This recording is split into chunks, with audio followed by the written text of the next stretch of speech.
Hi Hamilton, it's Mr. Slusser here. I figured since my last chapter, I would show you my face for this one. This is going to be chapter 8 of Super Fudge. Look at my shirt. Remember our Hamilton grit? Keep working hard there, guys. Chapter 8 is called Naturally Fortified.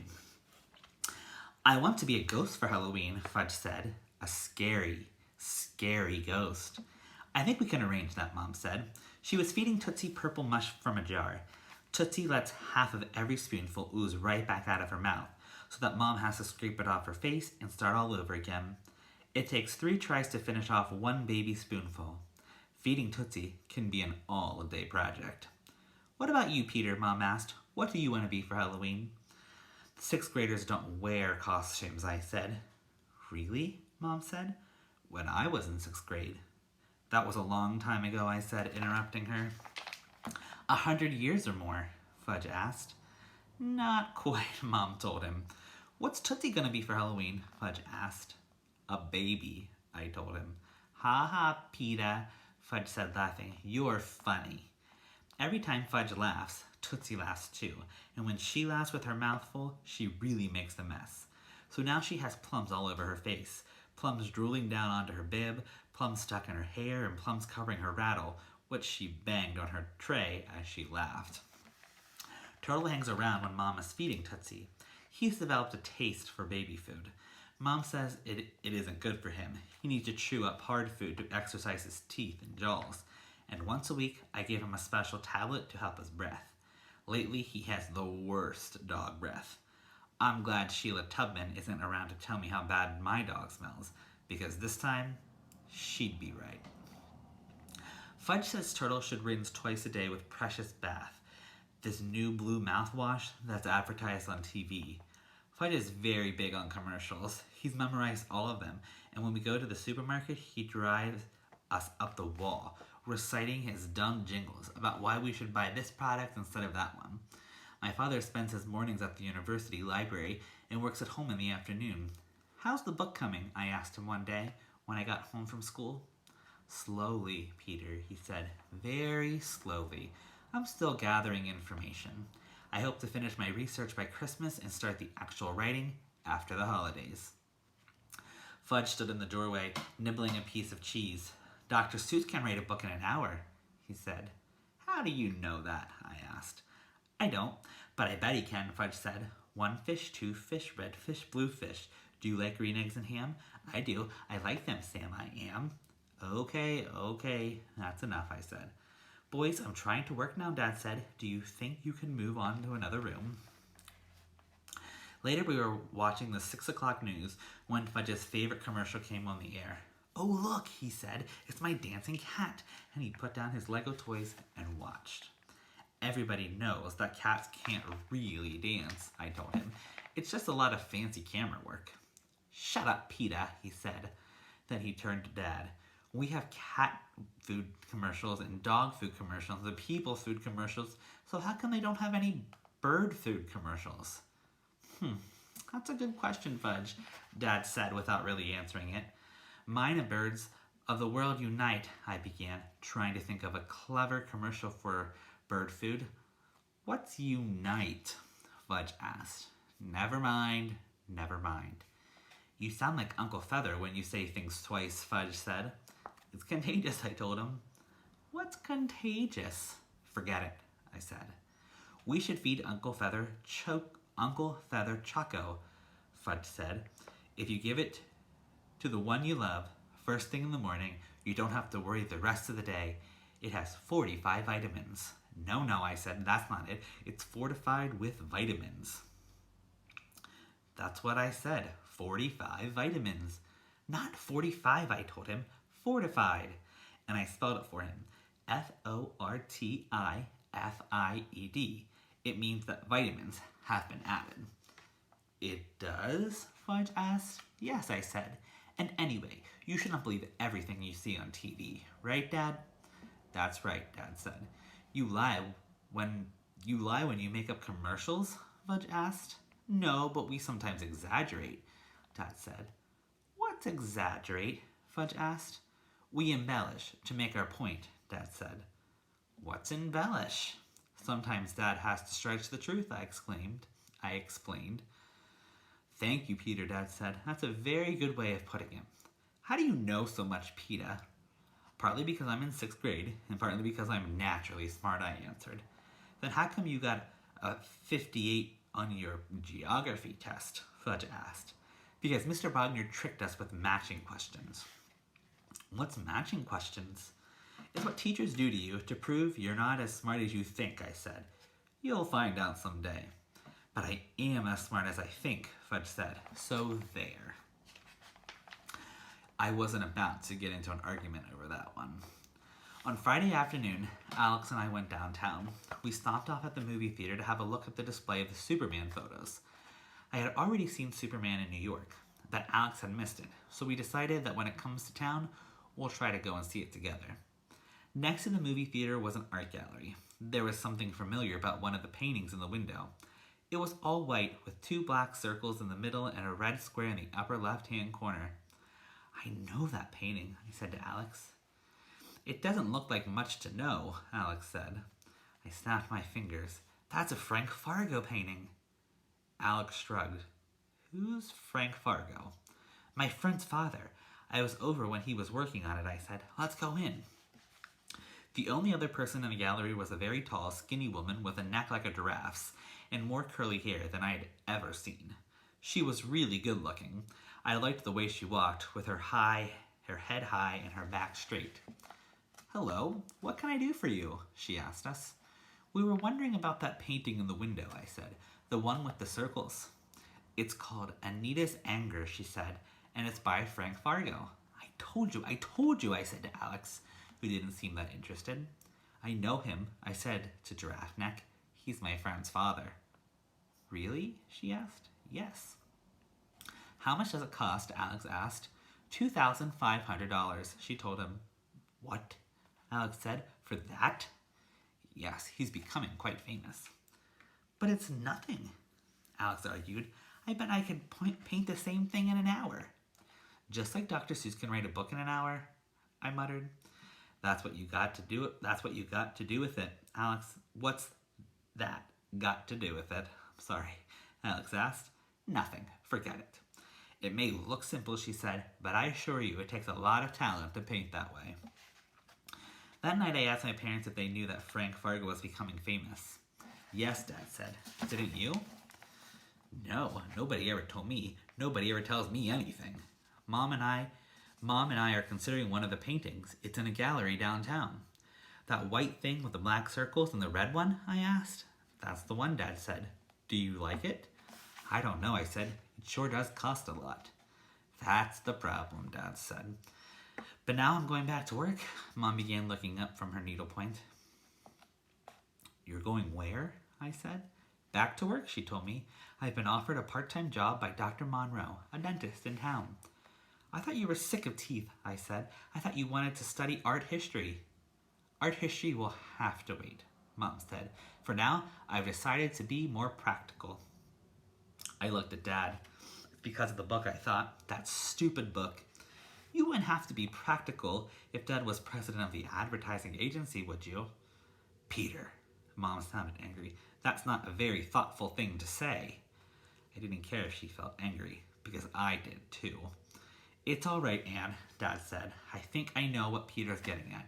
He'd like me to be president of the agency. Right, Peter?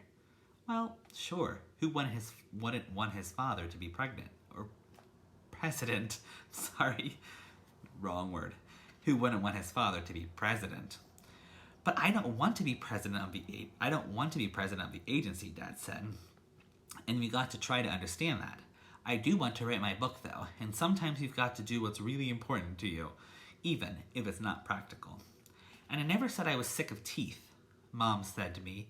I said I wanted to think about a change in careers. So I'm thinking, it would be nice to have a job again.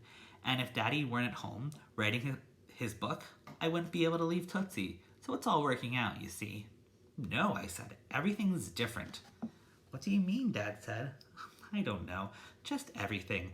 Mom going back to work, you writing a book, us living here, Tootsie being born, Fudge going to kindergarten, me in 6th grade. Everything is different. And you don't like that? Mom asked. Is that what you're trying to say? I don't know if I do or if I don't. Change takes some getting used to, Dad said. But in the long run, they're healthy. I didn't feel like listening anymore, so I said, can I call Jimmy tonight? Sure, Dad said, go ahead. Jimmy answered the phone. Hey, how's it going? He asked. I could tell he was eating something. I don't know, I told him. Everything's different. I can't get used to it. Well, everything's the same here, except that you're gone. He must have swallowed because his voice cleared. He told me about school and about our friends and about the way Sheila Tubman is telling the whole class how much she misses me. And then he said, Peter, I have a confession to make. What's that? I've been using your rock. Not just sitting on it, but using it. You know what I mean? It's okay, I said. Don't worry about it. No kidding? No. You're a great friend. You know that? A really great friend. I have a confession to make too, I said. I've been using my Kreskin's crystal. Not just looking at it, but using it to get to sleep at night. Oh, he said. So I guess we're even, I said. I guess so, but he didn't sound as if I were the world's greatest friend anymore. I saw a painting by your father today, I told him, ready to change the subject. The white one with the black circles and the red square? Oh, that one. My father painted that one right before my mother left for Vermont. One night, they had this big fight and she threw red paint on the canvas. That's how the red square got there. And that's why it's called Anita's Anger. I didn't know what to say because Jimmy never talks about his parents' divorce, so I changed the subject again. Do you know how much it cost? $2,500. Can you believe anybody would pay that much for it? Shows how much you know about art, Peter. It sounded as if he'd had something in his mouth again. Pretzels, I thought. My father's last 3 paintings were sold for over $2,000 a piece. So before you go around opening your fat mouth, you should find out what you're talking about. And he hung up. Great. Just what I needed. My best friend hanging up on me. He'll probably call me back in 10 minutes, I thought. But he didn't. I waited until Halloween afternoon to call him. It's me, I said. I'm sorry. About what, he asked. You know, about the price of your father's paintings. Oh, that. It just so happens that my parents are thinking about buying it. Which one? You know, Anita's Anger. Oh, that one. You should tell them to buy a different painting. Anita's Anger is a ripoff. Even my father says so. But you said... I know what I said. For a minute, neither of us spoke. Finally, I asked, so what are you doing for Halloween? The usual, he said. Nothing. How about you? I'm taking Fudge trick-or-treating. How'd you get roped into that? I volunteered. You volunteered? I think he was chewing gum this time. You weren't kidding when you said everything's changed. He was chewing gum. I could tell he was blowing a bubble, and I thought I heard the pop when the bubble broke. My mother and father were surprised when I told them I'd take Fudge trick-or-treating, but Alex said he'd come with me as long as he didn't have to walk next to Fudge, or hold his hand crossing streets, or anything gross like that. Besides, we planned to take him out early, bring him home, then go out by ourselves. And I know how badly he wanted to go with us, and not with Mom or Dad like all the kindergarten babies. Alex called me at 6:30, and when I saw him, I couldn't believe it. He was wearing a costume, a sheet decorated with black circles and one red square. I'm Anita's Anger, he said. You like it? He turned around a couple of times, holding his arms out. It's different, I said. What are you? He asked. Me? I was just wearing jeans and a flannel shirt, the same clothes I'd worn to school that day. He's a 6th grader, Fudge said, and Tootsie's a baby, and Turtle's a dog, and Mommy's a mommy, and Daddy's a daddy, but I'm a scary, scary ghost. Ooh. Fudge swooped across the room. You mean you're not going to wear a costume? Alex said. Not even a mask? Sure I am, I said. It's, upstairs. Wait a minute, and I'll go get it. I raced up the stairs and found Mom changing Tootsie. Where's Fudge's disguise? I asked her. She looked blank. The one he sent away for, 4 cereal box tops and 25 cents? Oh, that disguise, Mom said, sprinkling baby powder on Tootsie's backside? I'm not sure. But Mom, I need it right away, so please try to remember. I thought you said you weren't dressing up this year. I changed my mind, and Alex is downstairs, waiting. Let's see, she said, fastening Tootsie's clean diaper. It could be in Fudgy's toys. He always liked that disguise. Look in his closet in the red toy box. I ran down the hall to Fudge's room and threw open his closet door. The red toy box, let's see, here it is.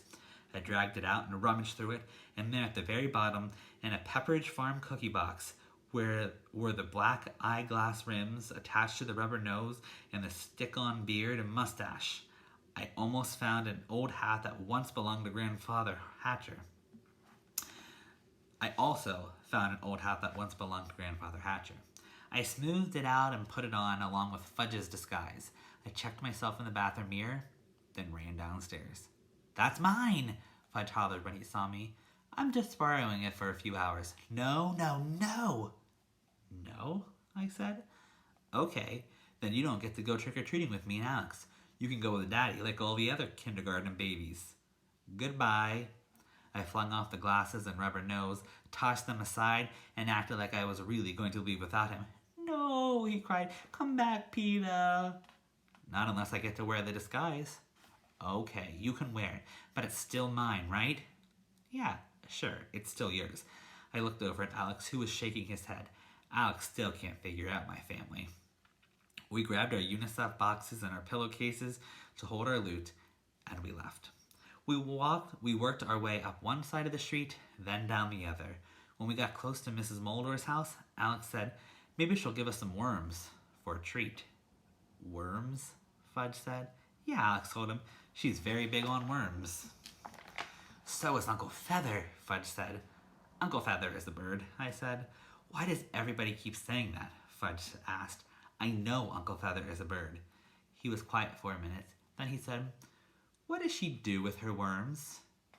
You know, she eats them, Alex said. Really? Fudge asked me. We think so, I told him. We walked up the path to Mrs. Moldor's house, and Alex rang the bell. If she gives us worms, we can feed them to Uncle Feather, Fudge whispered. Shush, I told him. Mrs. Moldor opened the door. She was wearing a jogging suit. Well, she said. What a cute little ghost. I'm not cute, I'm scary, Fudge told her. Ooh. Mrs. Moldor clutched her chest. Oh my, you are a scary ghost. Hi, Mrs. Moldor, Alex said. Hello, Alex. That's an unusual costume you're wearing. It's called Anita's Anger, Alex said. I got the idea from a painting I saw downtown. Mrs. Moldor turned away from us and called, Beverly, come here. You've got to see this. Right away, I knew it was her, Giraffe Neck. I knew before I could even see her face. I knew by the way she walked from the other room to the front door by the curly hair. This is my beautiful daughter, Beverly, Mrs. Moldor said to us. Then she turned to Beverly and said, Alex is dressed as a painting. Can you guess which one? Beverly studied Alex for a minute. Well, with the white background, the black circles, and the red square, it must be Anita's Anger. Right, said Alex. Alex said. I thought about telling Beverly about the night Jimmy's parents had their big fight, and how Mrs. Fargo had dumped red paint on Mr. Fargo's canvas, and how Mr. Fargo had named the painting Anita's Anger because Anita is Jimmy's mother. I thought about telling her the whole story, but then I remembered how I've told Jimmy things that I wouldn't have told anybody else. And I knew that if I were Jimmy, I wouldn't want my best friend telling the whole world secrets about my family. Do you really eat worms? Fudge asked, out of nowhere. I gave him a kick, but that didn't stop him. PETA says that you eat them all the time, and he knows everything because he's naturally smart, except for matching questions. Mrs. Moldor and Beverly looked at each other. Fudge continued. So do you? Did we what? Mrs. Moldor asked. Eat worms for supper tonight. Alex let out a groan, and I could see our business going down the drain. Mrs. Moldor smiled at Fudge.